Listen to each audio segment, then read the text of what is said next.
Boa noite a todos. Hoje vamos dar início à nossa quarta aula de resolução de exercícios de obrigações, né? O nosso curso de resolução de exercícios,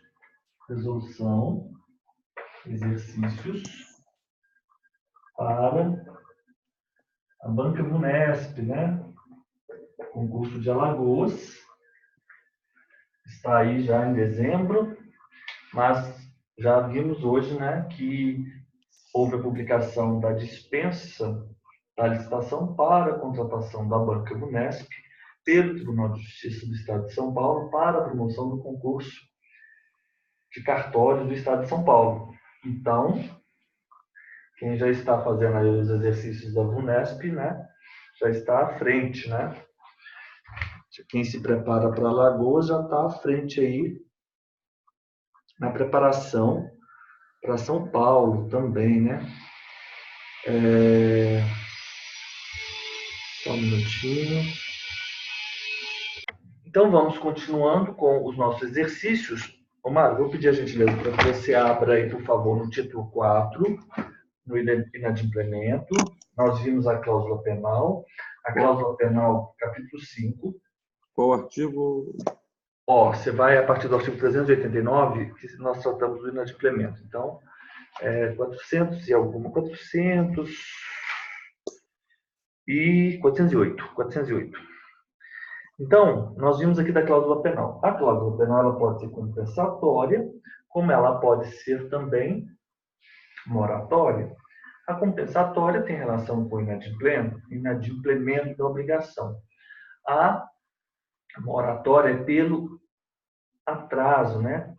Correto. Então, a compensatória, ela na hipótese de haver inadimplemento total da obrigação, ela se surge, ou, enfim, ela se revela, né, como uma opção, né, ao credor, onde temos aqui converter-se-á, a palavra, em alternativa a benefício do credor, correto? Artigo 410. E as arras ou sinal, né? Arras ou sinal é aquele valor que é apresentado. Ela pode ser confirmatória, como ela também pode ser para a hipótese de se prever a desistência da realização do negócio jurídico, né? Arrependimento. Então, aí fomos aí, tratamos da cláusula penal, das arras ou sinal. Vamos aí, vivemos a 17. Vamos tratar agora a questão 18. Vamos aí para a questão 18. Cristina e Marcos, eles celebraram o instrumento particular de compromisso de compra e venda.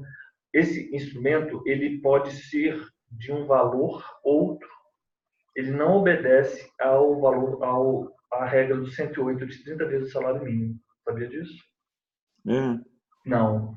O instrumento, a promessa de compra e venda do imóvel, ele pode ser de um instrumento particular e acima, ainda que o imóvel seja de valor maior, 30 vezes o salário mínimo. Mas instrumento particular entre financeira...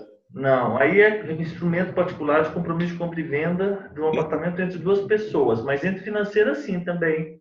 Mas não, entre financeira porque tem aquela legislação que diz que o contrato particular da Mas aquele é da alienação fiduciária. Sim. Aquele é outra coisa. Agora, aquele contrato que eu lhe enviei da Caixa Econômica Federal, aquele contrato é um contrato específico da alienação fiduciária. Eu estou a dizer da promessa de compra e venda. A promessa de compra e venda, ela não precisa ter a mesma formalidade que o contrato de compra e venda. Correto? Ok. Ele não precisa revestir-se da forma de escritura pública. Cristina e Márcio celebraram o instrumento particular de compromisso de compra e venda de um apartamento no qual Cristina, proprietária do imóvel, figurou como compromissária vendedora. Então, a Cristina, ela é a dona do imóvel, ela promete vender, né? Promete vender o imóvel, ela promete vender o imóvel para quem? Para Márcio.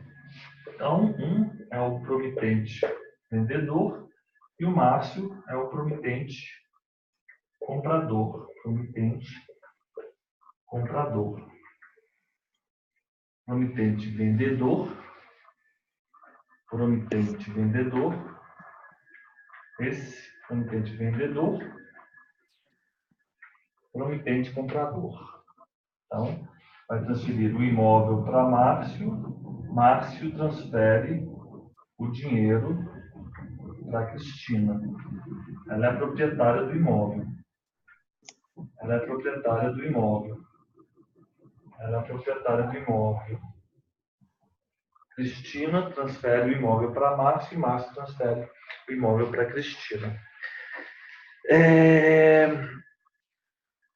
E Márcio, interessado na aquisição, figurou como promitente comprador. Perfeito. Estabeleceu-se que o valor da venda seria de R$600 mil e Márcio pagaria R$60 mil a título de sinal. Então, ele pagou um sinal de 60 mil, 10%, e o imóvel valeria R$600 mil. Ok. O saldo seria pago à vista no ato da outorga da escritura pública de venda e compra. 540 à vista. 540 à vista, né?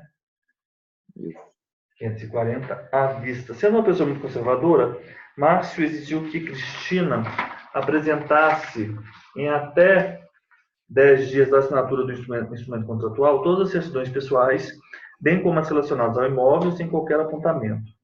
Assim, exigiu a inclusão de uma condição resolutiva, por meio do qual Márcio poderia resolver o negócio jurídico a seu exclusivo critério, caso constasse qualquer pendência judicial ou administrativa em desfavor de Cristina, dívidas de natureza própria terreno, aquelas condominiais, tributárias, etc., que acompanham o imóvel, e ou qualquer concessão relacionada ao imóvel.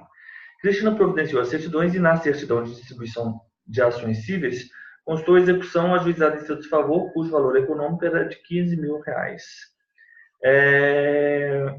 Nesse caso, a pergunta é, qual é a natureza, em outras palavras, né? Claro, né? Qual a natureza desse sinal? Se tem arrependimento, esse sinal são as arras penitenciais. Correto? Arras penitenciais. E se estamos a tratar de arras penitenciais, estamos a tratar, Mário, do artigo 420. 420. Bem, ali não é muito bem assim, né, o direito de arrependimento, não é bem isso, mas é parecido. Mas, de certa forma, também é, correto? Também é. É um arrependimento com causa, né? É um arrependimento com causa. Não é necessário ter uma causa para o arrependimento. Nesse caso, há uma causa para o arrependimento. A lei simplesmente fala assim, arrependimento. Arrependimento. Se no contrato for estipulado o direito de arrependimento para qualquer das partes, as arras ou sinal terão função unicamente indenizatória. Nesse caso, quem deu as arras? Quem deu as arras foi Márcio. É Márcio que desiste?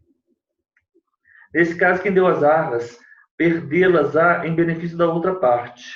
E quem as recebeu, devolvê-las-á mais o equivalente. Tá. Mas foi o Márcio que deu causa? Não foi o Márcio que deu causa, né? Afinal de contas, tinha uma condição. Foi a Cristina que deu causa, correto? Isso é uma especificidade. Foi a Cristina. Então, a Cristina ela deve devolver as arras, né? Então, nesse cenário, Márcio poderá valer-se da condição para resolver o negócio exigindo a devolução do sinal. Questão letra A. A parte inocente pode pedir indenização suplementar se provar maior prejuízo. Então, nas arras confirmatórias tem maior prejuízo. Não é essa a situação. A situação mesmo é a letra A. Vamos ler aqui das arras. Transmissão. Arras ou sinal é a quantia em dinheiro ou outro bem fungível que é entregue por uma das partes da relação jurídico-obrigacional à outra, a fim de garantir o adimplemento da obrigação. Se é assim ou daí percebemos a sua natureza de pacto acessório. Então, arras é um pacto acessório, né? Arras significa anel. Uhum. Anel é um pacto acessório. Pacto acessório. É o pacto acessório. Existem as confirmatórias, que são as probatórias, e as penitenciais. Então, nós temos as probatórias e as penitenciais. As penitenciais. Temos essas duas espécies. Em se tratando de uma ou outra espécie, poderá haver a redução das arras por aplicação do 413, né, do Código Civil, em decorrência do entendimento do enunciado 65. Então, o 413 é aquela hipótese, né, que nós comentamos hoje de manhã. A penalidade deve ser reduzida equitativamente pelo juiz se a obrigação principal tiver sido cumprida em parte ou se o montante da penalidade for manifestamente excessivo, tendo em vista a natureza e a finalidade do negócio. Ótimo, perfeito. Uhum. Além do que, vale aqui consignar a obrigação do professor Flávio Tartucci, que defende, dando às arras uma função social, entendemos que o seu limite é o mesmo da cláusula penal moratória, 10% do valor da dívida, aplicação analógica da lei de usura. Então, as arras confirmatórias, elas são distintas das arras penitenciais. As arras confirmatórias ou probatórias, elas têm a função de confirmar o contrato e também antecipação do pagamento. Então, vamos colocar aqui, elas confirmam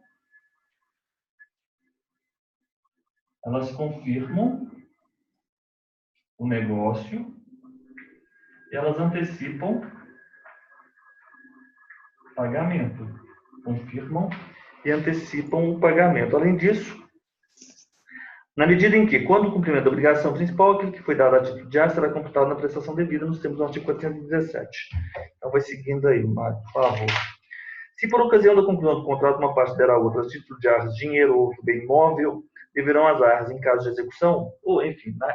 No caso de execução é de realização do negócio jurídico, não é execução no sentido processual da palavra, tá?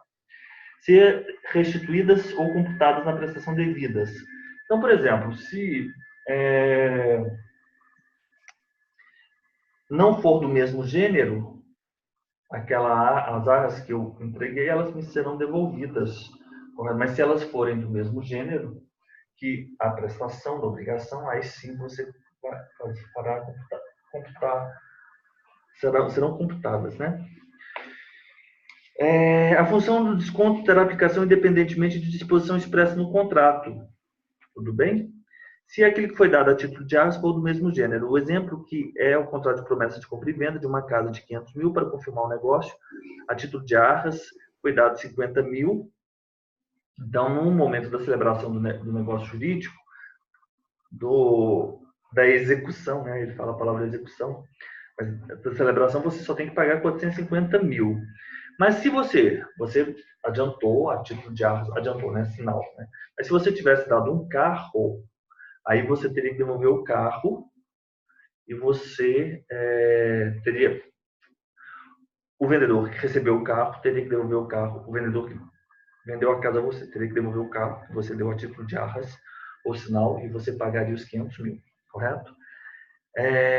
O automóvel seria restituído e o pagamento deveria ser feito na sua integralidade. Para que, nessa segunda hipótese, as arras estivessem em função de desconto, seria necessário que o contrato de promessa de compra e venda estabelecesse tal função expressamente. Então, é só pensar o seguinte: se for do mesmo gênero, desconto é previsto em lei. Não há que estar, se for do mesmo gênero, né? Dinheiro, e você vai pagar a casa em dinheiro. Então, se você apresentou como arras dinheiro, então não precisa constar expressamente aquilo como desconto. A lei já diz que aquilo é antecipação de pagamento, correto? Então, você vai pagar o valor com desconto. Mas se não for, por exemplo, você deu a título de arras carro, você não vai pagar a casa em carros, correto? Você vai pagar em dinheiro. Não é do mesmo gênero. Embora sejam apreciáveis economicamente, tudo bem, mas não é isso. Do mesmo gênero. Então, você tem que devolver o carro, a pessoa que recebeu o carro a título de arras, ou então não devolve, mas se tivesse constado expressamente, é isso que acontece. E quem deu as arras? Né? Regra geral, não se pode desistir dessas arras probatórias. Quem deu as arras perderá as arras. E quem desistiu foi quem recebeu as arras, ele devolve as arras. E aí tem em dobro com a atualização monetária, segundo índices oficiais regularmente estabelecidos, juros e honorários. Então, e por fim, a questão da prefixação da indenização. Você se lembra que lá na cláusula penal, regra geral, não se admitia, nos termos do artigo 416, exigir indenização suplementar? Só se expressamente, nos termos do parágrafo 1 do 416, a cláusula penal, se você tiver uma cláusula penal, você não pode pedir suplementação, correto? A não ser que esteja previsto isso no contrato, né? Se não tiver sido convencionado. Aí, se tiver sido convencionado, aí você tem que tomar muito cuidado aí com essas disposições. Agora, no 419 é o seguinte: a parte inocente pode pedir indenização suplementar se provar maior prejuízo valendo as arcas com taxa mínima. Aí, a 419 está tranquilo. Se tratando de arras, pode sim pedir indenização suplementar. Eu não acho isso tão óbvio assim. Tem que fazer um quadro, a gente tem que pensar um pouco mais sobre isso.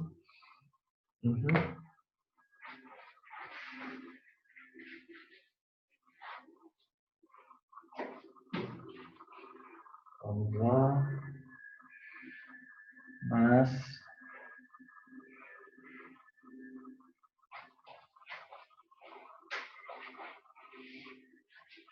As arras e a cláusula penal, só vamos ver essa diferença que a professora Mônica traz aqui para a gente. Representam uma prefixação de perdas e danos, mas têm naturezas diferentes. As arras, elas possuem natureza real e se manifestam pela entrega de algo. A cláusula penal possui caráter consensual. As arras, o sinal é dado antecipadamente, isto é, no momento da conclusão do negócio. A cláusula penal é paga somente após a violação do contrato. Nas arras, o sinal é princípio de pagamento. A cláusula penal não é princípio de pagamento, mas uma forma de indenização. Embora existam diferenças entre as arras e a cláusula penal, ambos institutos apresentam um caráter indenizatório. Desse modo, o STJ se manifestou pela impossibilidade. Isso é super importante. Não se pode acumular os dois institutos. Não se pode, por exemplo, ter arras penitenciais e cláusula penal. Não é possível. Isso é super importante. O STJ se manifestou pela impossibilidade de acumulação dos dois institutos, afastando assim um indevido bis in idem. Ok. Então vamos adiante com os nossos exercícios. 19. Vou tirar uma foto. Já tirei a foto. 19. Sobre o tema, assinale a alternativa correta. As obrigações de dar, fazer, não fazer, alternativas divisíveis, indivisíveis e as solidárias. Ok, a gente já viu as divisíveis e indivisíveis. Todas estão previstas no título 1 das modalidades, né? E aquele quadro, né? Da seção 1, seção 2, do capítulo 1 da obrigação de dar, que é esse quadro, né? Na hipótese de perda, deterioração antes da tradição, na coisa certa. Sem culpa ou com culpa. Então, vamos lá. Das obrigações de dar, 243, obrigação de dar coisa incerta, 247, obrigações de fazer, 250, obrigações de não fazer, divisíveis, 257, e nós já vimos as indivisíveis e divisíveis. Isso não tem relação com a solidariedade. A divisibilidade tem a ver com o objeto, né?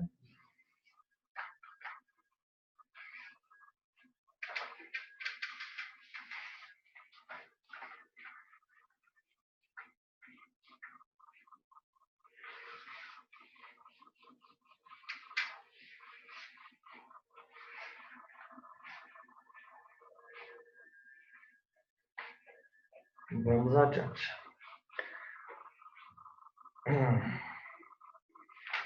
Nas solidárias, a solidariedade pode resultar da lei, da vontade das partes ou de decisão judicial? Falso. Nunca. Não se presume da lei ou da vontade das partes. Artigo 265. A solidariedade não se presume, resulta da lei da vontade das partes. A solidariedade ela pode ser reconhecida em decisão judicial, é diferente. Tudo bem? Nas obrigações de não fazer, praticado pelo devedor o ato a cuja abstenção se obrigar, o credor pode exigir dele que o desfaça, sob pena de se desfazer à sua custa, ressarcindo o culpado perdas e danos. Artigo 251 das obrigações de não fazer, capítulo 3. Extingue-se a obrigação de não fazer desde que, sem culpa do devedor, se lhe torne impossível abster-se do ato que se obrigou a não praticar. A obrigação de não fazer, Mário, ela está aí nesse quadro à direita, acima, na parte de cima à direita. Obrigação de não fazer. Ela vai se extinguir, a obrigação, desde que se torne impossível ao devedor se abster do ato a que se obrigara a não praticar. Praticado pelo devedor, o ato a cuja abstenção se obrigara, o credor pode exigir dele que o desfaça. Então, a primeira situação, exigir que o desfaça, sob pena de desfazer a sua custa, ressarcindo o culpado. Obrigação de não fazer, obrigação de não fazer. Se for impossível o desfazimento, perdas e danos. Se for possível o desfazimento mais perdas e danos, ou simplesmente perdas e danos. Praticado pelo devedor o ato cuja abstenção, o credor pode exigir dele que o desfaça, sob pena de se desfazer a sua custa, ressarcindo o culpado, ressarcindo o culpado ao credor perdas e danos. Em caso de urgência, poderá o credor desfazer ou mandar desfazer, independentemente de autorização judicial, sem prejuízo do ressarcimento devido. Essa é a obrigação de não fazer, impossível desfazimento, perdas e danos. Possível desfazimento mais perdas e danos, ou simplesmente perdas e danos. Isso é doutrinário, correto? Não está bem obedecendo aqui às regras do artigo 250 e 251. Então, letra B, correto. Correto. Nas obrigações alternativas, a escolha cabe ao credor, falso. Não é verdade. Nas alternativas, artigo 252, a escolha cabe ao devedor se outra coisa não se estipulou. Então, é isso. Não pode o devedor obrigar o credor a receber parte em uma e parte em outra, A escolha cabe ao devedor, Quem deve prestar a obrigação. Quando a obrigação for de prestações periódicas, a faculdade de opção poderá ser exercida em cada período. No caso de pluralidade de optantes, não havendo acordo unânime entre eles, decidirá o juiz, tendo o prazo por este assinado para a deliberação, e se o título deferir a opção a terceiros, e este não quiser ou não puder exercê-la, caberá ao juiz a escolha, se não houver acordo entre as partes. A obrigação de dar se divide em dar coisa certa ou incerta. A obrigação de dar se divide em dar coisa certa ou incerta. Perfeito. Seção 1, seção 2. Do capítulo 1. Seção 1, isso é verdade. A obrigação de dar coisa incerta abrange os acessórios, Obrigação de dar coisa incerta. A coisa incerta será indicada ao menos pelo gênero e pela quantidade. Nas coisas determinadas pelo gênero e pela quantidade, a escolha pertence ao devedor, se o contrário não resultar do título da obrigação, ok? Nas coisas determinadas pelo gênero, ao devedor. Cientificada a escolha, o credor vigorará o disposto na seção antecedente, a respeito da perda e deterioração antes da tradição. Antes da escolha, não poderá o devedor alegar perda ou deterioração da coisa, porque o gênero não perece. Mas aqui, a obrigação de dar se divide em dar coisa certa. A obrigação de dar coisa incerta abrange os acessórios dela, embora não mencionados. A obrigação de dar coisa certa abrange os acessórios dela, embora não mencionados. Então, a interpretação que nós temos que ter, a obrigação de dar coisa incerta não abrange os acessórios. Interessante porque não falou isso, A contralicença, mas é sempre muito delicado a gente fazer esses contrários sensos, Não mais nessa questão. É difícil essa questão. A obrigação de dar coisa certa abrange os acessórios dela, embora não mencionados. Enfim, a obrigação é indivisível, é porque é o artigo 233. A obrigação é indivisível quando a prestação tem por objeto uma coisa não suscetível de sua divisão por sua natureza. Não, por ordem econômica também. As obrigações são divisíveis ou indivisíveis. Havendo mais de um devedor ou mais de um credor em obrigação divisível, essa presume-se dividida em tantas obrigações iguais e distintas quanto os credores ou devedores. O interessante, como eu falei antes, a divisível e indivisibilidade, ela também tem uma pluralidade de credores, o que ocorre na solidariedade, né? Mas isso não é suficiente para identificá-las, né? Para que sejam idênticas. A 258. A obrigação indivisível quanto à prestação tem por objeto uma coisa ou um fato que não é suscetível de divisão pela natureza, por motivo de ordem econômica, ou dada a razão determinante do negócio jurídico. Por motivo de ordem econômica, 258 falso. 20. Procurador do município Itaquaquecetuba. Essas palavras aí tem que falar com muita calma. O direito das obrigações, sabidamente, exerce enorme influência na vida econômica da sociedade, compreende as relações em relação a tão importante direito a assinar a alternativa correta. Nas obrigações da coisa incerta, se antes da escolha ocorrer a perda ou deterioração da coisa, sem culpa do devedor, poderá este exonerar da obrigação? Não, é aquilo que eu acabei de falar, né? O gênero não perece. 246. Antes da escolha, não poderá o devedor alegar perda ou deterioração da coisa, ainda que por força maior ou caso fortuito. 246 é obrigação de dar coisa incerta. Nas alternativas, no caso de pluralidade de credores, não havendo acordo unânime entre eles quanto à escolha, decidirá aquele que tiver o maior crédito ou sendo iguais ao crédito mais antigo? Não. Parágrafo 3º do 252. No caso de pluralidade de optantes, não havendo acordo unânime entre eles, decidirá o juiz, fim do prazo por este assinado para a deliberação. Decide o juiz. Se o título deferir a opção a terceiro e este não quiser, não. Falso. Nas obrigações divisíveis, indivisíveis, havendo dois ou mais devedores e não sendo divisível a prestação, cada um será obrigado pela sua cota parte. Falso. Havendo mais de um devedor ou mais de um credor em obrigação divisível, essa presume-se dividida em tantas obrigações iguais e distintas quanto os credores ou devedores. Nas divisíveis, sim. A obrigação indivisível é o 259. Se havendo dois ou mais devedores, a prestação ela for indivisível ou não for divisível, cada um será obrigado pela dívida toda. Então, não é cota parte, é dívida toda.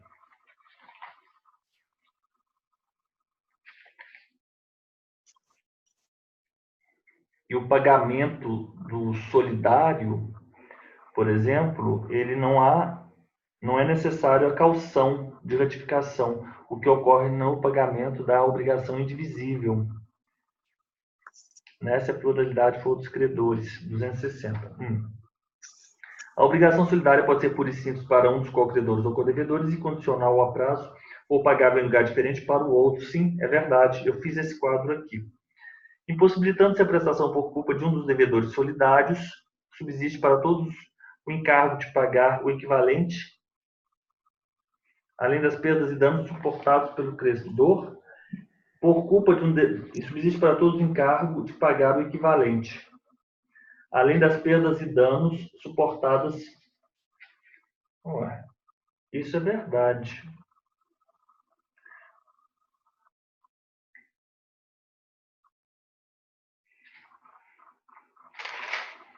Vamos ver aqui.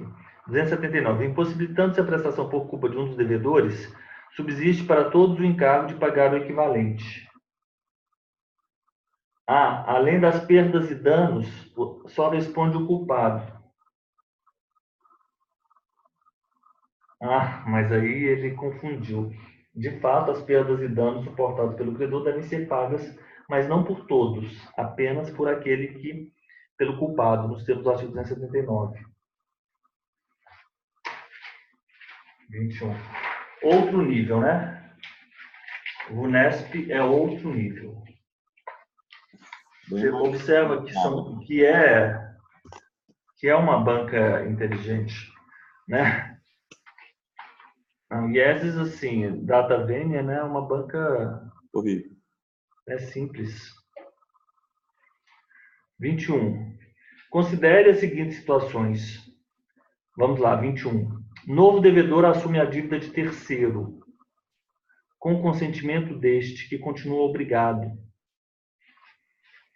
Novo devedor assume a dívida de terceiro com consentimento deste, que fica desobrigado. Novo devedor, sem consentimento de terceiro, assume a dívida deste, com consentimento do credor, desobrigando o devedor primitivo. Quais são essas situações? Eu fiz um quadro aqui específico a respeito da novação. A novação, ela é forma de adimplemento da obrigação. Ela está prevista lá no capítulo 6º, né, do título 3 do adimplemento. Então, vamos lá. Título 3, adimplemento, a novação, capítulo 6º. Capítulo 5, capítulo 6º.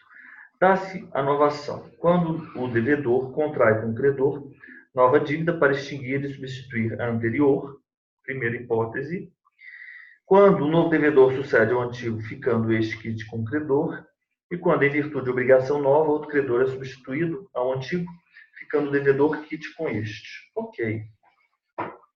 Então, dá-se a novação quando o devedor contrai com o credor nova dívida para extinguir e substituir a anterior, quando o novo devedor sucede ao antigo, etc. Não havendo ânimo de novar, expresso ou tácito, mas inequívoco, a segunda obrigação confirma simplesmente a primeira. A novação por substituição do devedor pode ser efetuada independentemente do consentimento do devedor. Se o novo devedor for insolvente, não tem o credor que o aceitou a ação regressiva contra o primeiro, salvo se este obteve por má-fé a substituição. A novação extingue os acessórios de garantia da dívida. Operada a novação entre credor e um dos devedores solidários, somente sobre os bens do que contrair nova obrigação, subsistem as preferências e garantias. Novo devedor assume a dívida de terceiro com o consentimento deste, que continua obrigado. É o inciso 362. Isso aí, na verdade, como há a manifestação, vamos colocar esse exemplo aqui. O credor, o devedor, novo devedor, transfere, né? Nessa hipótese. Mas isso é por delegação, porque houve o assentimento do devedor 1 que transfere para o devedor 2. Assentimento. Então, nesse caso, há uma novação subjetiva, claro, porque foram alterados os sujeitos. Novação, inciso 1, é a hipótese de novação, inciso 1 no exercício, né? Não no artigo 360, é aqui no exercício. Hipótese I. Novação subjetiva. Novação subjetiva por delegação.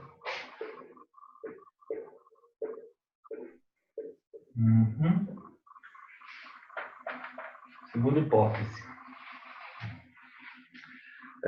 Novo devedor assume a dívida de terceiro com consentimento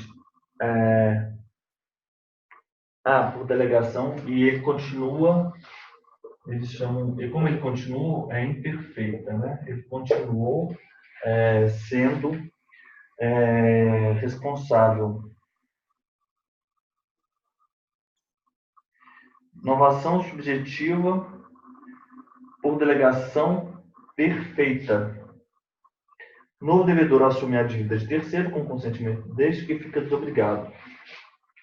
Novação subjetiva por delegação perfeita. Essas questões doutrinárias aí, viu, também são importantes. A gente vai tentar depois localizar este autor que foi adotado aqui nessa prova. E, por fim, novo devedor, sem consentimento de terceiro, assume a dívida deste devedor com o consentimento do credor, desobrigando. Essa é a expromissão, é a famosa expromissão, né? Novação subjetiva. Novação subjetiva. Todas são subjetiva passiva, porque é do devedor, por essa palavra, como é? Expromissão. Expromissão. Nesse caso, não há sentimento do devedor originário. Não há assentimento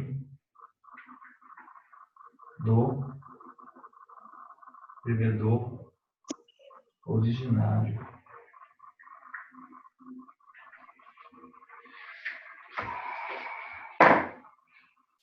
Letra C. Mas vamos voltar aqui, viu? Eu quero voltar aqui nesse tema da novação, porque eu quero localizar aqui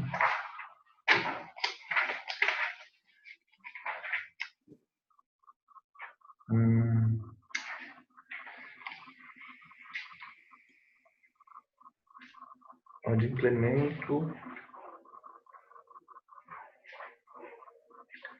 362.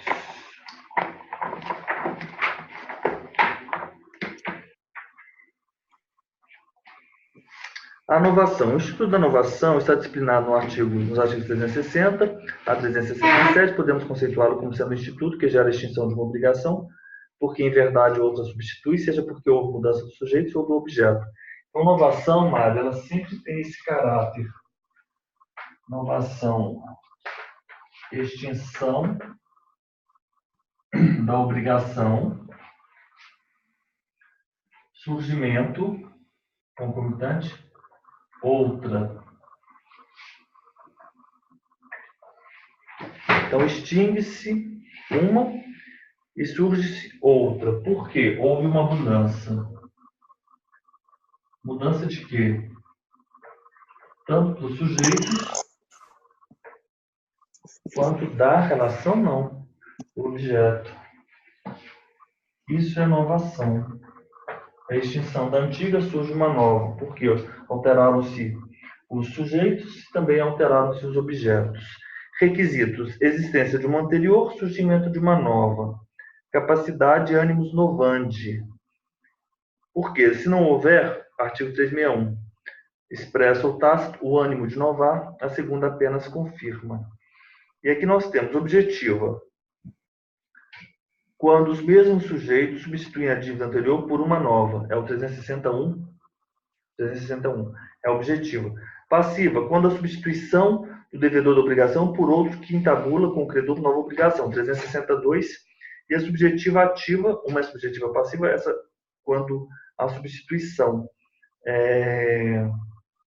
E a ativa quando a substituição do credor primitivo por um novo credor em virtude de nova obrigação, sendo que o devedor fica desonerado em relação ao credor primitivo. Tudo bem. Tranquilo, tudo fácil. Agora, a subjetiva passiva tem duas. Por delegação, ocorre quando o devedor, porque é do inciso 2, substituição do devedor, por outro. Pode ser por delegação, consentimento. E a expromissão ocorre quando a substituição se dá à revelia. A novação por substituição pode ser efetuada independentemente do consentimento deste, artigo 362.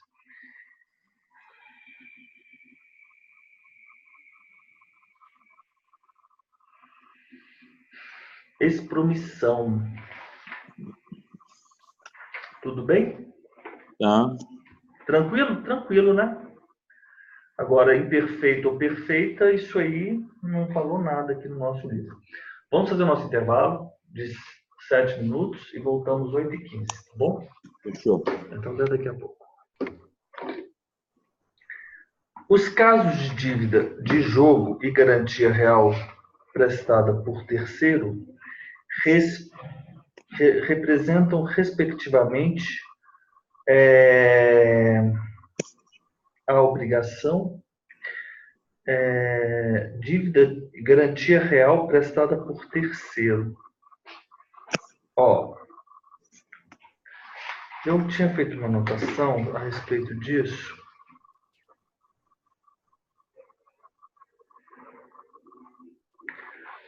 É isso aqui. Mas está bem assim. Isso aqui está bem... o quadro que eu tinha feito é bem assim mesmo. Aqui é os quadros da inovação. A espécie de inovação, voltando aqui na questão, antes de eu ir adiante, porque eu tinha feito um quadro. Ela é objetiva, altera o objeto da prestação, 361. Subjetiva, altera as partes. Se ela é ativa, mudança do credor, 363, correto? Quando, em virtude de obrigação nova, outro credor é substituído, é antigo, ficando o devedor que depois. Substituição passiva, subjetiva passiva, mudança do devedor, 362. Quando o novo devedor sucede ao antigo. Se ela é por extromissão, a substituição do devedor ocorre sem o consentimento dele, é o 362. A inovação por substituição do devedor pode ser efetuada independentemente do consentimento deste. E por delegação, é com consentimento dele. Substituição do devedor com consentimento dele. Não tem aqui um artigo específico para ele, tá? Não existe. A subjetiva passiva por delegação perfeita, quando o devedor é substituído e fica desobrigado. E a subjetiva passiva por delegação imperfeita é quando o devedor é substituído e continua obrigado.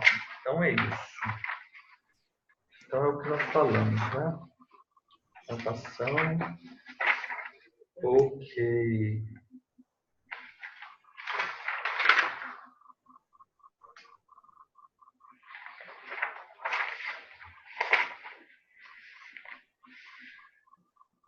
Vamos lá.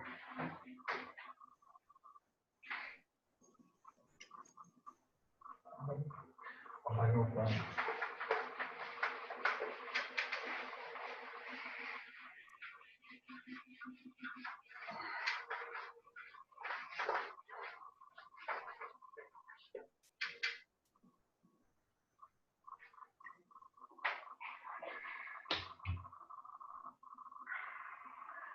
Nós temos essa teoria da dualidade do vínculo obrigacional. Teoria da dualidade. Teoria da dualidade do vínculo obrigacional.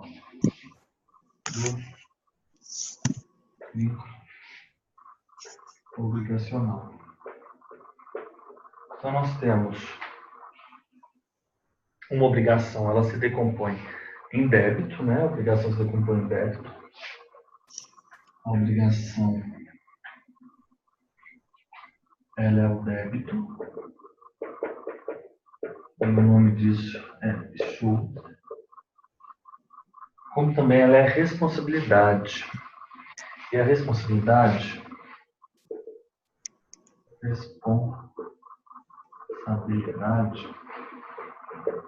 o Haftung.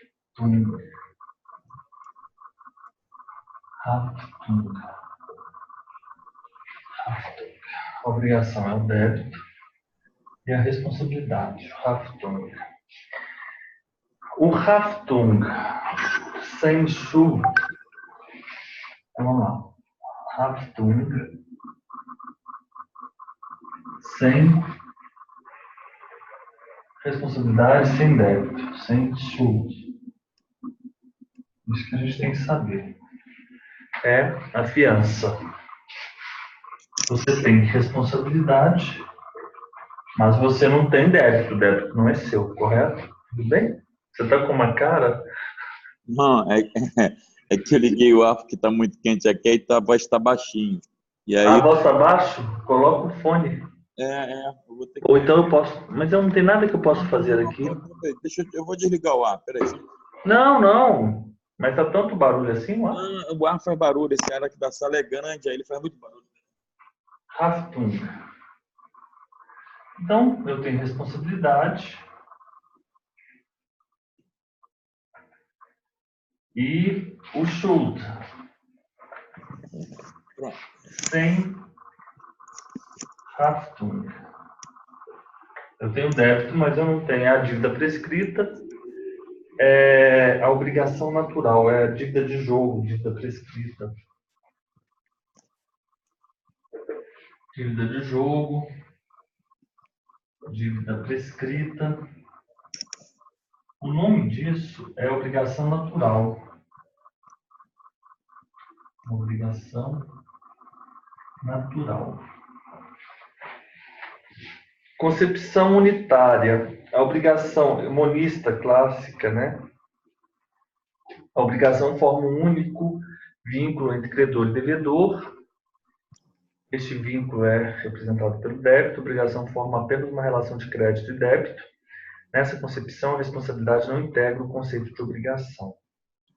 Então, na concepção unitária, nós só temos o débito. A relação credor e devedor é uma relação de débito e crédito, só há o débito e crédito. Não há de se falar em responsabilidade. Nessa concepção, a responsabilidade civil não integra o conceito. A binária integra o conceito. Aqui A binária. A concepção binária. Concepção binária.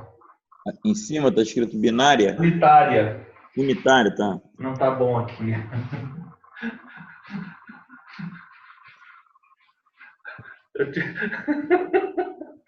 É a idade mesmo, cara. Que porra que tu fez aí? Concepção, mas eu escrevi muito mal, Mário. Eu não estava entendendo. Eu estou aqui apertando o olho para ver se eu enxergo melhor.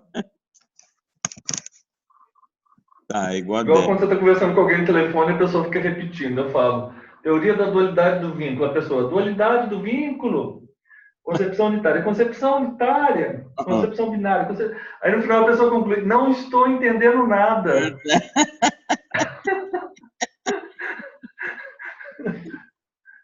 A concepção a concepção binária é débito e responsabilidade. Débito e responsabilidade. Essa responsabilidade não é bem essa responsabilidade civil, sabia? Essa responsabilidade ela tem a ver com dever de pagar. Dever de pagar. Inclusive, os autores, quando eles traduzem a palavra Haftung, eles traduzem como responsabilidade, mas no alemão é dever. Não, não. Dúvida, grande mestre. Mas no aramaico antigo, essa palavra, na verdade, não é responsabilidade, é dever. Agora tu deu uma de Elisa. É verdade. Ainda bem que Elisa não está por aqui, senão ela falou assim, não, professor, esse aí é o novo grego. No aramaico antigo era outra acepção. Eu falaria uma coisa desse tipo aqui pra gente. Deixa eu consultar aqui. Onde está aqui? No início aqui da prescrição. Você, quando tem uma dívida, você não tem um dever de pagar a dívida. Quanto você deve? Vou te fazer uma pergunta. Quanto você deve? Eu devo R$100. Mas você não tem um dever de pagar essa dívida? Sim. É essa a responsabilidade. É o dever de pagar a dívida. Uma questão é o débito. O fato de você... Eu devo... É porque quando a gente fala assim... Eu devo... É porque a gente usa o mesmo verbo para expressar duas coisas. Eu devo R$100 e eu devo pagar R$100. Eu estou devendo R$100, né? E eu também tenho um dever de pagar os R$100, correto? Você tem o débito e você tem o dever. É porque o dever também não é muito utilizado, então a palavra melhor seria mesmo a responsabilidade de pagar, né? O dever de pagar. Eu tenho um débito e eu tenho o dever de pagar. Por exemplo, a fiança, eu só tenho aquela obrigação, dever de pagar, a responsabilidade de pagar, correto? Mas eu não tenho débito. Por outro lado, eu não tenho o dever de pagar uma dívida de jogo, porque ela é ilícita. Ela é ilícita? A dívida de jogo Não é? é ilícita, né? E a dívida prescrita, Você pode enfim, até eu tenho cobrar. débito, eu continuo tendo, eu continuo sendo devedor de R$ 100, mas eu não tenho a obrigação legal de pagar. Você pode até cobrar, mas eu não tenho obrigação de pagar. Exatamente. Eu quero encontrar aqui, logo no início, ela trata desses assuntos. A Deixa eu Mônica? ver se a professora Mônica Queiroz. Ó, a relação jurídica obrigacional, a gente já viu, o débito prevalece em nosso ordenamento a concepção imposta pela teoria dualista ou binária, de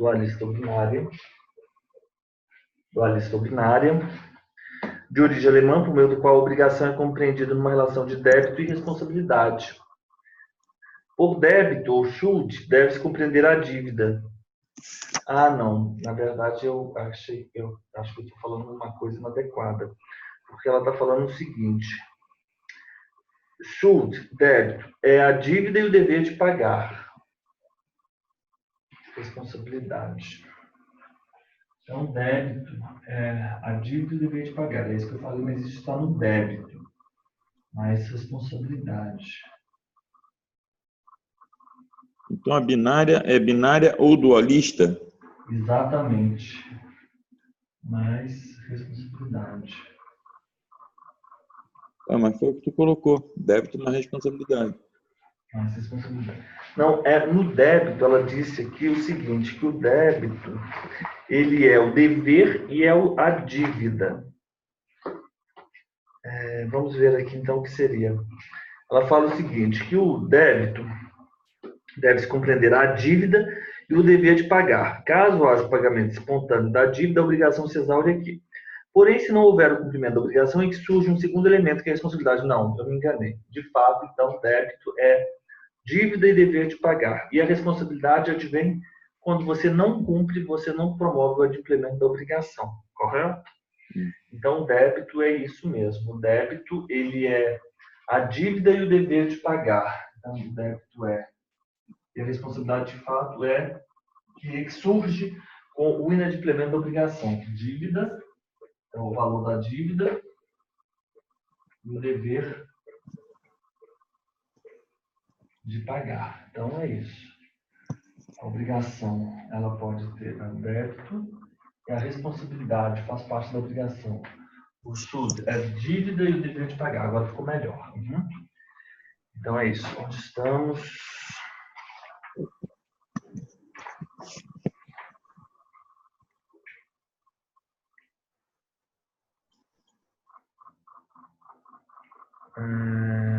Vamos lá. Por débito, deve-se compreender a dívida e o dever de pagar. Caso haja pagamento espontâneo da dívida, a obrigação se exaure aqui, porém, se não houver o cumprimento da obrigação, é que surge um segundo elemento, que é a responsabilidade ou a responsabilidade repousará exatamente na possibilidade do credor invadir o patrimônio do devedor para se satisfazer. É isso. A obrigação que admite a existência desses dois rudimentos, o débito e a responsabilidade, é a obrigação civil, obrigação perfeita. O nome dessa obrigação, ela é civil perfeita. E ela diferencia-se dessa obrigação natural. Olha só. A obrigação que admite a existência desses dois rudimentos, o débito e a responsabilidade, denomina-se obrigação civil perfeita. Isso é, a dívida há o dever de adimplir e, caso não ocorra o adimplemento espontâneo, o credor autorizado está a invadir o patrimônio do devedor para o ressarcimento. Por outro lado, é possível também a existência de uma obrigação em que somente o débito se faz presente. Esse tipo de obrigação é natural ou imperfeita. É bom colocar os nomes, né? Por isso que às vezes uma doutrina é importante, sabe? Mas uma doutrina com moderação, né? Porque para a primeira fase é resolver exercício. Obrigação natural ou imperfeita.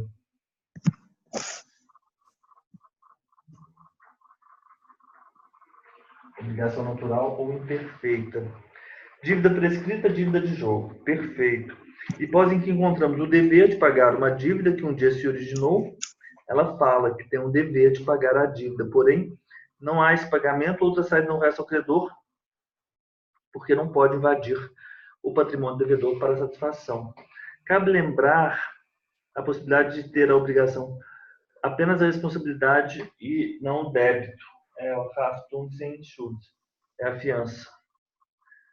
Responsável de contratos e da fiança. Ô, Mário, você saberia me dizer a diferença entre aval e fiança? De bate-pronto, assim, rápido? Aval e fiança? É. Não, eu acho que a aval é só em título, né? Em nota promissória, alguma coisa assim? Exato, o aval é típico de título de crédito, é próprio, é a garantia do título de crédito. E a fiança do contrato. E ambas são pessoais, né? Não são reais. Sim. E restrita, né? Como? E devem ser analisadas de forma restrita, né? Ah, sim. Isso aí, é do título de crédito.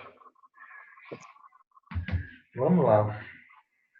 Ô, Mário, seu escritório de advocacia trabalha com o quê, basicamente? Eu trabalho com trabalhista, responsabilidade civil. Civil? Responsabilidade civil. Responsabilidade civil, correto. Teoria da dualidade do vínculo obrigacional, correto? Então é isso aqui. Ok.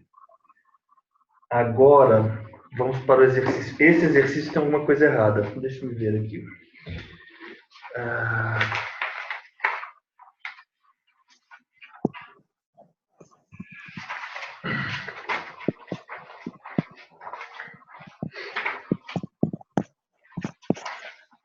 Dívida de jogo. A dívida de jogo é Schuld sem Haftung. E garantia real prestada por terceiro é Haftung sem Schuld. Essa resposta está errada, não é a letra A, é a letra C.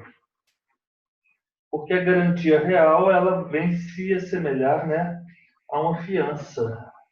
É a garantia real prestada por terceiro. É uma fiança, mas a fiança é pessoal, né?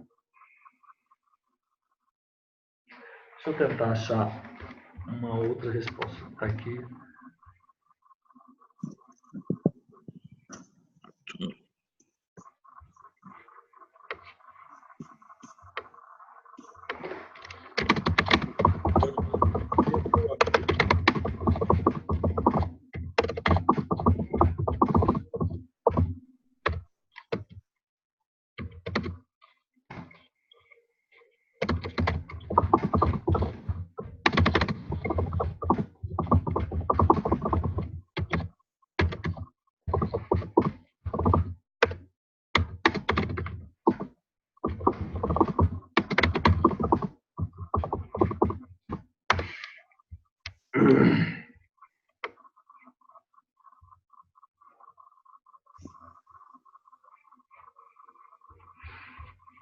Vamos lá.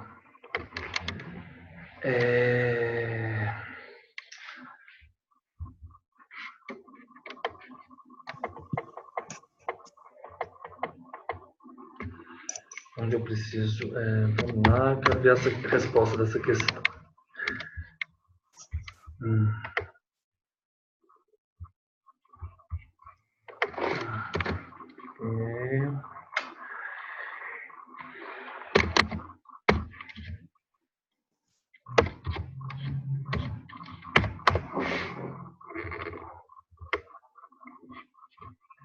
Vamos lá. É a letra C. É a letra C. A questão eu marquei o gabarito errado. O gabarito dessa questão é a letra C. Isso aqui está errado. O gabarito é a letra C. A questão é a... A questão 22 é a letra C. O gabarito é a letra C. Ok. Isso está tranquilo, é bem simples isso até. Teoria, obrigação, ok. Vamos adiante. Com relação à mora, é correto afirmar. Então, mora é o capítulo 2 do título 4 a respeito do inadimplemento. Então, a partir do artigo 389, nós temos a mora. Vamos lá. Não cumprindo a obrigação, disposições gerais no inadimplemento, né? Responde o devedor por perdas e danos, juros e autorização monetária, segundo os índices oficiais regularmente estabelecidos e honorários de advogado. Da mora, 394. Considera-se em modo devedor que não efetua o pagamento e o credor que não quiser receber no tempo, lugar e forma que a lei ou a convenção estabelecer. Correto? Vamos lá. 395. Responde o devedor pelos prejuízos a que sua mora der causa, mais juros, atualização dos valores monetários segundo índices oficiais regularmente estabelecidos e honorários de advogado. Se a prestação devida à mora se tornar inútil ao credor, este poderá enjeitá-la e exigir a satisfação das perdas e danos. Não havendo fato ou omissão imputável ao devedor, não incorre este em mora. O inadimplemento da obrigação positiva e líquida, no seu termo, constitui de pleno direito em mora do devedor. Não havendo termo, a mora se constitui mediante interpelação judicial ou extrajudicial. Ok, nós fizemos uma questão como essa. As obrigações provenientes de ato ilícito, em mora o devedor desde que praticado o ato ilícito. O devedor em mora responde pela impossibilidade da prestação, embora essa impossibilidade resulte de caso fortuito ou de força maior. Se estes ocorrerem durante o atraso, ponto, e vírgula. Salvo se provar a isenção de culpa ou que o dano sobreviria ainda que quando a obrigação fosse oportunamente desempenhada. Purga-se a mora por parte do devedor, oferecendo este a prestação mais importante dos prejuízos decorrentes do dia da oferta. 2. Por parte do credor, oferecendo-se este a receber o pagamento e sujeitando-se aos efeitos da mora até a mesma data. Ok. Havendo retardo no cumprimento da obrigação, sempre estará caracterizada a mora. O inadimplemento da obrigação positiva e líquida, no seu termo, constitui de pleno direito em mora o devedor.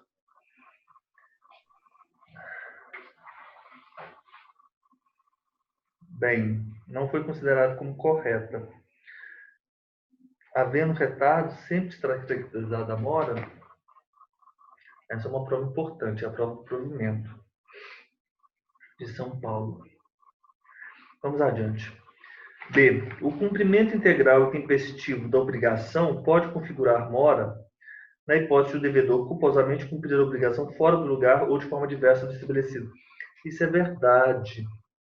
Considera-se mora o devedor que não efetuar o pagamento e o credor que não quiser recebê-la no tempo, lugar e forma que a lei ou a convenção estabelecer. Considera-se mora o devedor que não efetuar o pagamento e o credor que não quiser recebê-la no tempo, lugar e forma que a lei ou a convenção estabelecer. A letra B foi considerada correta. Por regra de boa-fé, objetiva, a purgação da mora sempre é possível, ainda que a prestação seja inútil. Isso aqui está fácil de responder.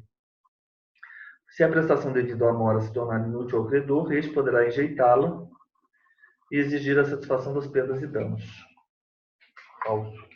O Instituto da Mora não se aplica ao credor? Falso. Aplica sim, porque 394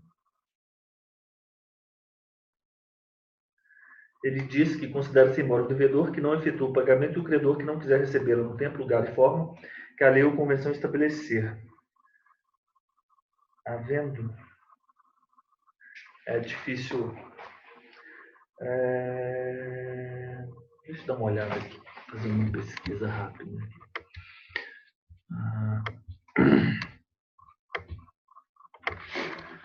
A gente fica em dúvida quando a gente vê assim, sempre estará caracterizado, a mora sempre estará caracterizado.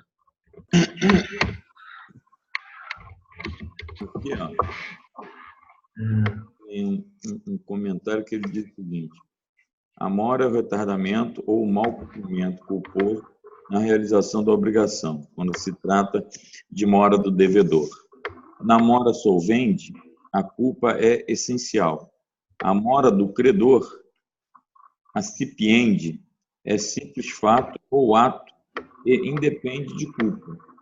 Assim, o simples retardamento no cumprimento da obrigação não tipifica a mora do devedor. Há que existir culpa.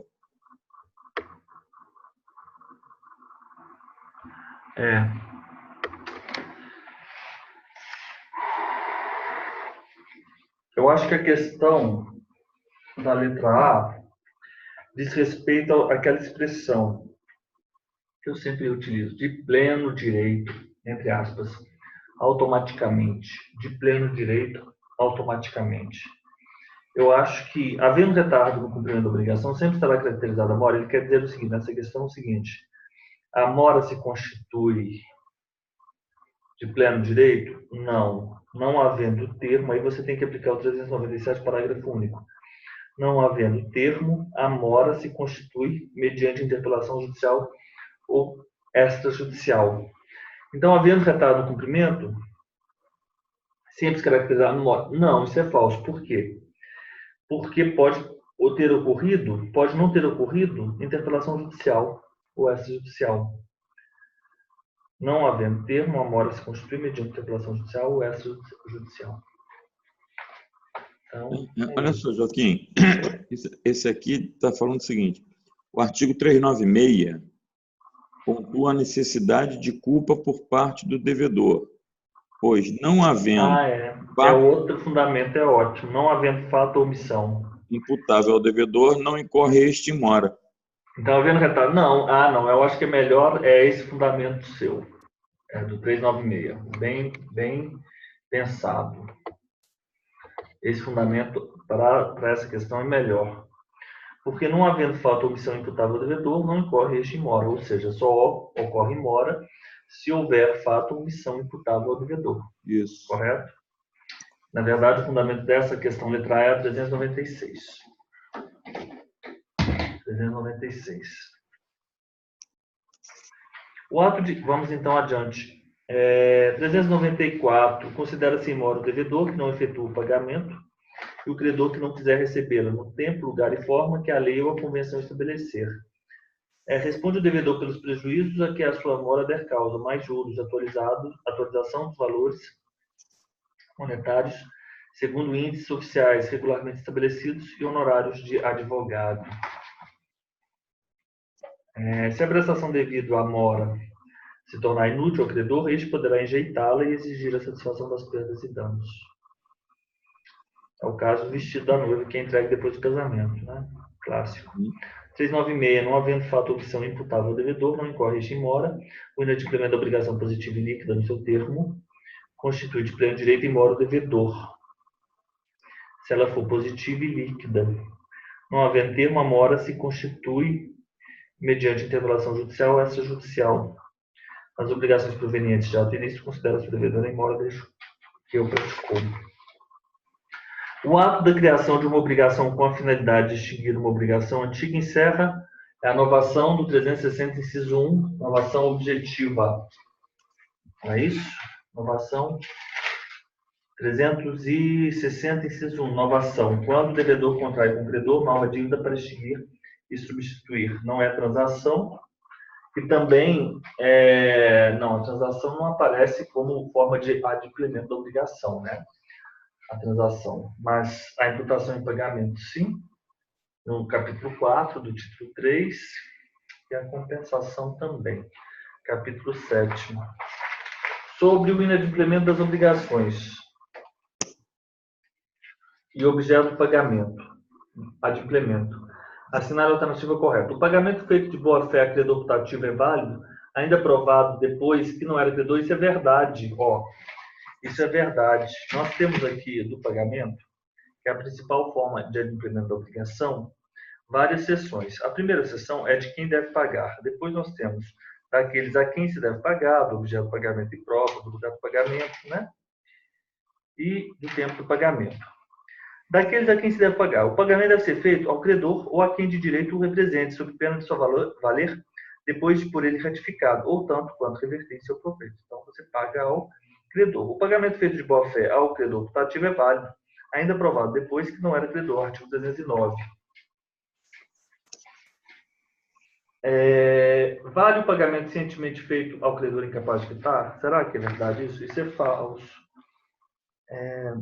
Esse artigo aí é o 300 e... não é isso, 310. Não vale o pagamento cientemente feito ao credor incapaz de quitar se o devedor não provar que, em benefício dele, efetivamente reverteu. Ok? Não vale o pagamento cientemente feito ao credor incapaz de quitar se o devedor não provar que, em benefício dele, efetivamente reverteu. Ok. 310. Somente o credor da dívida pode pagá-la e receber a quitação? Somente o credor da dívida? Não. Considera-se autorizado a receber o pagamento o portador da quitação, salvo se as circunstâncias contrariarem a presunção daí resultante. 311. O pagamento feito por terceiro com o conhecimento do devedor não desobriga a obrigação original. O pagamento feito por terceiro com conhecimento do devedor não desobriga a obrigação. 306. O pagamento feito por terceiro com desconhecimento ou oposição do devedor não obriga a reembolsar aquele que pagou se o devedor tinha meios para dividir a ação.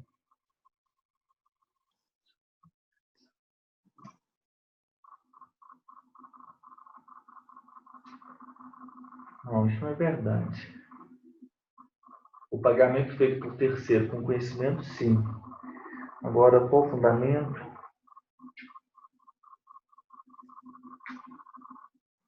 É porque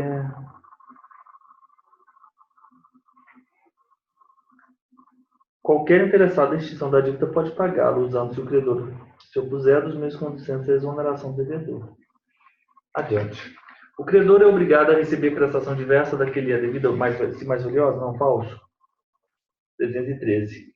O credor não é obrigado a receber prestação diversa daquele a devida, ainda que mais valiosa. Falso.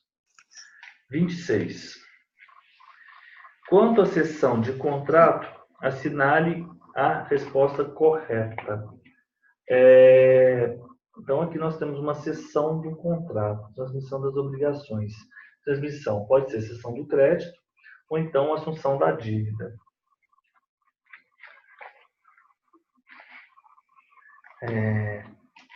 Vamos adiante. Estamos antes. 386. Vamos lá. A não desoneração total do cedente impede a celebração e a validade do contrato de cessão. É porque isso aqui tem a ver com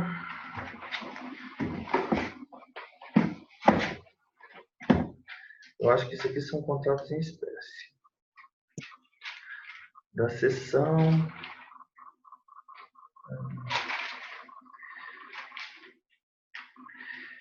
Eu vou fazer o seguinte. Essa questão específica.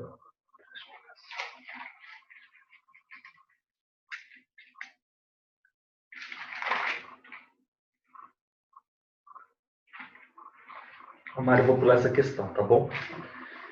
Em regra geral, o cedente não se responsabiliza pelo adimplemento do contrato base após a cessão. O cedente, em regra geral, isso é verdade. A cessão do crédito, mas isso não está na transmissão das obrigações. Isso aqui é aquela prosoluto, hipótese, qual que é essa mesmo?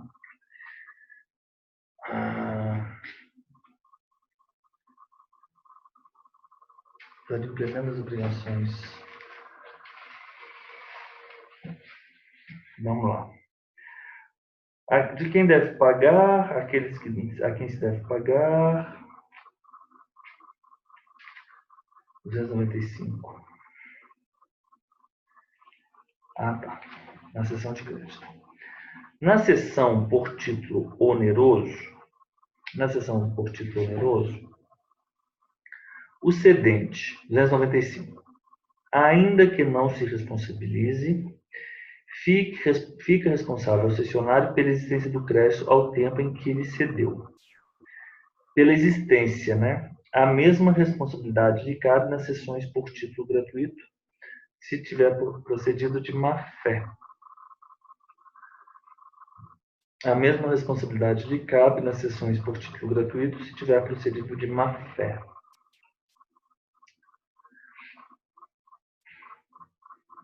Hum.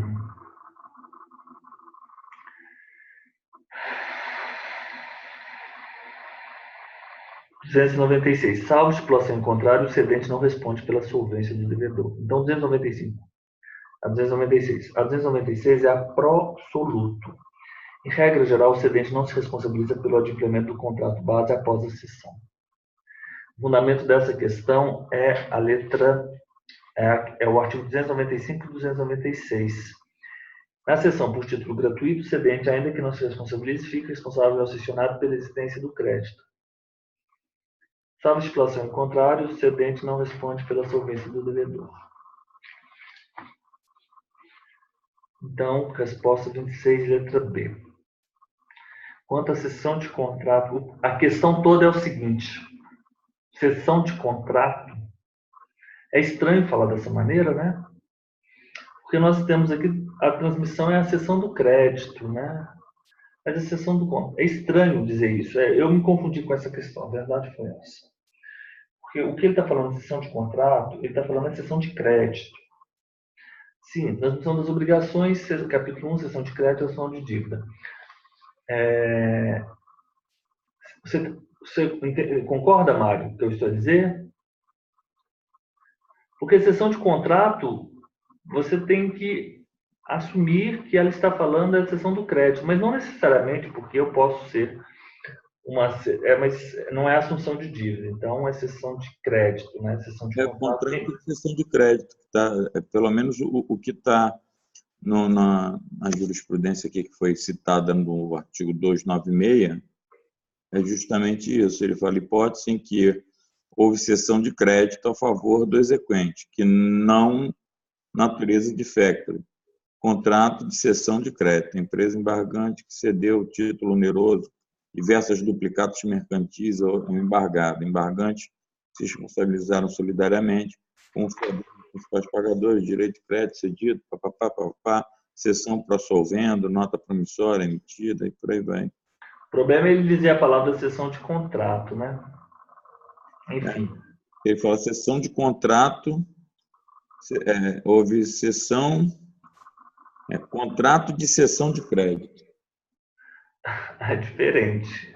Cessão do contrato, você concorda? Não sei, mas assim, enfim. Em regra geral, o cedente, o que ele queria saber era o seguinte, era aquela hipótese pró-soluto e pró-solvente. 27. Vunesp, procurador da FAPESP. Não cumprida a obrigação, responde o devedor. Apenas pelo cumprimento atrasado da obrigação, com juros e correção monetária convencionais, pelo pagamento do terceiro, que é cumprir no preço que este tiver estipulado, pelo pagamento, tal. 27. Do inadimplemento. Então, vamos lá. Disposições gerais. Título 4. Não cumprida a obrigação, 389. Responde o devedor por perdas e danos, mais juros e atualização monetária, segundo índices oficiais regularmente estabelecidos e honorários de advogado. Correto? Não cumprida a obrigação, responde o devedor por perdas e danos, mais juros e atualização monetária, segundo índices oficiais regularmente estabelecidos e honorários de advogado. Não cumprida a obrigação, responde o devedor por perdas e danos, mais juros e atualização monetária, segundo índices oficiais regularmente estabelecidos. 389, letra E. 28. O credor pode ceder o seu crédito, assim é bem melhor, né? Sempre que existe um crédito a ceder, não, ele pode ceder crédito futuro. Ele pode ceder crédito futuro. Então, vamos lá na seção de crédito, mais uma vez, a partir do 286. A seção do crédito. Mas sua seção jamais tem eficácia em relação ao devedor? A seção de crédito não tem eficácia em relação ao devedor, senão quando a este notificada. A seção jamais, não, se ele tivesse sido notificado, tem sim eficácia, Eficácia, artigo 290. Sendo eficaz perante terceiros, independentemente de qualquer solenidade. Sendo eficaz perante terceiros, independentemente de qualquer solenidade. Não. É ineficaz em relação a terceiros a transmissão de um crédito se não celebrar-se mediante instrumento público ou instrumento particular. Falso, falso. Ele deve obedecer instrumento público ou instrumento particular com a solenidade do mandato. Falamos sobre isso hoje. Porém, a cessão de crédito hipotecário somente terá valor se averbada no RI? Não.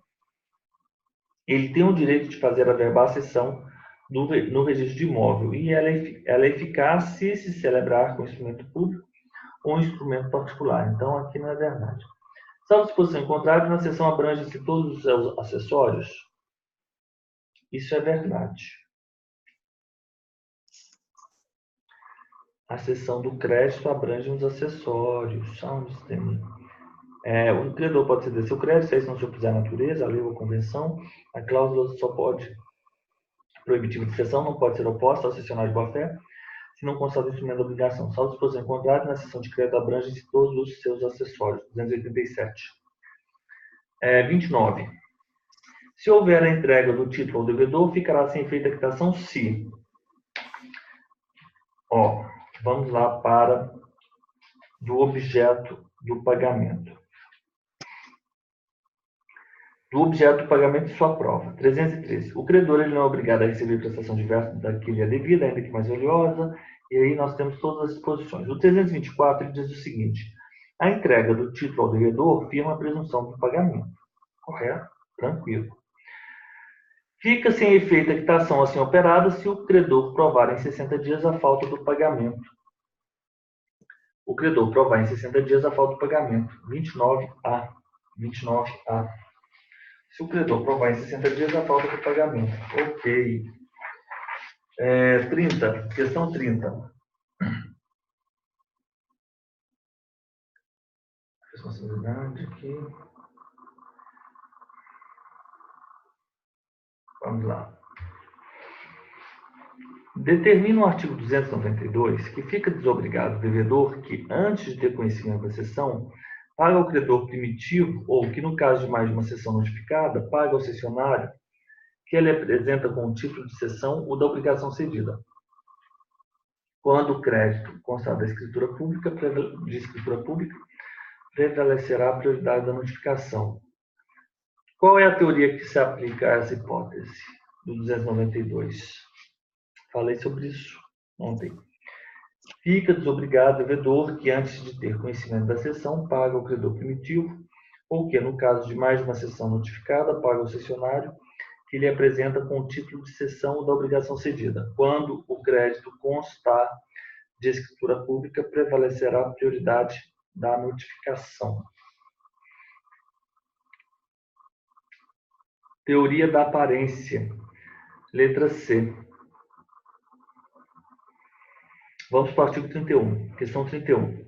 Alberto e José realizaram um contrato de compra e venda, na qual Alberto deveria entregar seu veículo ano 2017, marca X, modelo Y, para José mediante pagamento de R$50.000. José realizou o pagamento e Alberto deverá entregar no prazo de 30 dias o veículo determinado. Se no 20º dia do prazo, ou seja, antes da entrega efetiva, o veículo for furtado, sem culpa, então aí, olha o quadro, vou seguir o quadro. Entregar a coisa certa, dar a coisa certa, restituir não é bem, então é entrega. E ela perde antes da tradição. Sem culpa do devedor, artigo 238, também restituir coisa certa, que se perde antes da entrega. Sem culpa do devedor, resolve-se a obrigação. A obrigação fica resolvida, devendo José receber o valor equivalente. O José, Alberto e José realizaram, ou qual Alberto deveria entregar o veículo. Receber o equivalente a perdas e danos, não. Ele recebe só o dinheiro que ele pagou. Foi furtado, não. Resolve-se a obrigação e ele fica no prejuízo. Não. Não nesse caso. Resolve-se a obrigação só isso que ocorre. Resolve-se a obrigação. Tudo bem? Furtado, se foi com culpa do devedor, além do valor do veículo, o equivalente, José recebe o valor equivalente a perdas e danos. Bem, José receberá o equivalente ao veículo mais perdas e danos. Não está muito certo a letra B, não, mas vamos lá. Se ele tiver sido reformado e tiver melhorias acrescentadas, o fundamento dessa letra B seria o 239. Tudo bem? Tem que ler aquele quadro, tem que seguir por aquele quadro. Reformado e tiver melhorias acrescentadas, Alberto poderá exigir aumento no preço. Caso José não concorde, Alberto deverá resolver a situação e indenizar José em eventuais perdas e danos. Essa não. Vamos lá para... Aqui não fala sobre as melhorias, mas vamos lá. 238. Se a obrigação for de restituir certa e essa sem culpa do devedor se perde, mas aqui ele fala restituir, não é. E se para... Ele fala que se no caso da restituição da coisa certa sobrevier melhoramento ou acréscimo, sem despesa do trabalhador do devedor, lucro credor, é desobrigado. Se para o melhoramento ou aumento empregou o devedor trabalho, o dispêndio, o caso se regulará pelas normas do Código atinente às benfeitorias realizadas pelo possuidor de boa-fé ou má-fé.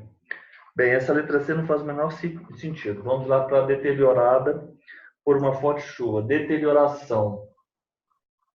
Também antes da tradição. Sem culpa, a obrigação fica resolvida. Devendo José receber o equivalente, não. Ele perde. Ou então ele resolve ou tem a coisa abatido o preço. 235. Sem culpa, resolve-se, aceita a coisa abatido o preço. Correto? Ótimo. 235. A letra D não é. Deteriorado por uma forte chuva por culpa de Alberto. Deterioração com culpa vai ser o equivalente mais perdas e danos. Aceitar o veículo abatido do seu preço. O valor que se perdeu. Não, a letra D e a letra E, a melhor resposta para essa questão é a resposta 31. É a letra B.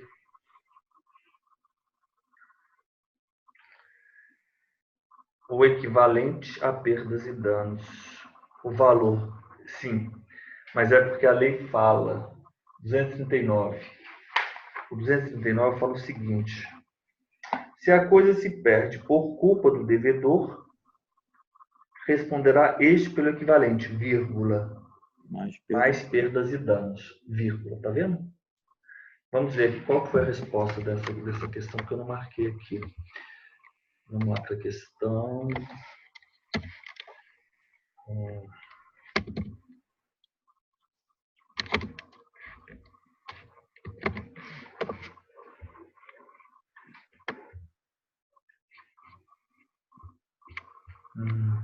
Questão difícil. É verdade, é isso mesmo. É a letra B. Mas com ressalvas, né? Com ressalvas. Com ressalvas. Não ficou muito bom, não. Então, Mário, nós fizemos aí bastante. Vamos encerrar nossa aula por hoje. E amanhã você vai ao Rio? Você viaja? Amanhã?